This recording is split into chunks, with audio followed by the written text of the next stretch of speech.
আজকে বানাবো টমেটোর চাটনি। তার জন্য এখানে আমি টমেটো নিয়ে নিয়েছি, এগুলোকে কেটে মিক্সিং বলে দিয়ে দিয়েছি। এগুলোকে আমি এখন পেস্ট করে নেব।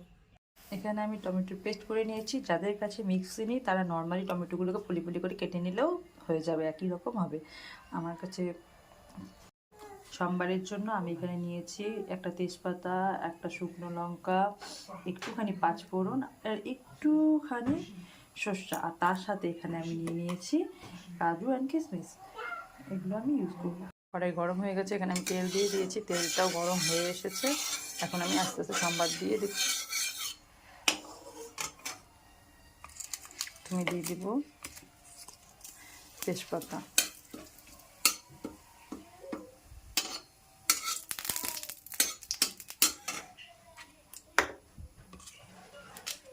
শুকনো লঙ্কা,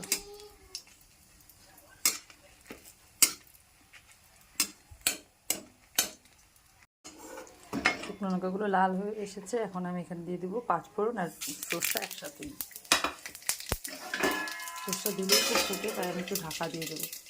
আমি ঢাকা সরিয়ে নিয়েছি। আমার সর্ষা আর পাঁচফোড়নটাও সুন্দর, সব বাড়িতে খুব সুন্দর সেন্ট বেরিয়ে গেছে। এখন আমি এখানে টমেটোগুলোকে দিয়ে দেবো।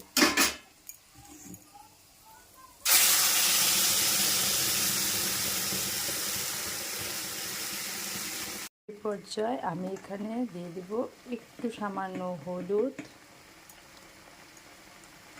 আর অল্প সামান্য নুন পরিমাণ মতো।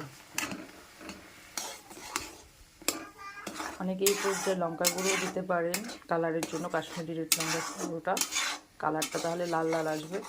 কিন্তু আমি লঙ্কার গুঁড়ো দেবো না। আমি এখানে আমার অল্প একটু হলুদ আর সামান্য নুন দিয়েছি। এখন আমি এটাকে আস্তে আস্তে টানাবো। আমার এটা অনেকটাই টেনে এসেছে, কালারটাও সুন্দর হয়ে এসেছে। আমি এই পর্যায়ে দিয়ে দেবো পরিমাণ মতো চিনি। যে যেরকম মিষ্টি খেতে পছন্দ করেন ওই পরিমাণ মতো চিনি দিয়ে দেবেন। চিনি দিয়ে মিশিয়ে নেওয়ার পর এই পর্যায়ে আমি কাজু আর কিশমিশগুলোকে দিয়ে দেবো।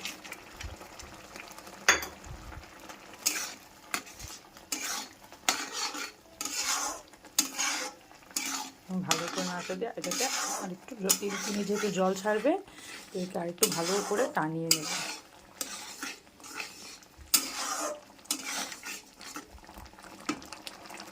এই পর্যায়ে আমার চাটনি হয়ে এসেছে। আপনারা দেখতেই পাচ্ছেন কি সুন্দর কালার এসেছে চাটনিতে, কতটা সুন্দর হয়েছে চাটনিটা দেখতে। এখন এটাকে আমি নামিয়ে নেব। এমনভাবে চাটনিটা বানিয়ে দেখতে পারেন, আশা করি আপনাদেরও সকলে ভালো লাগবে। আর এতক্ষণ আমার ভিডিওটা দেখার জন্য থ্যাংক ইউ।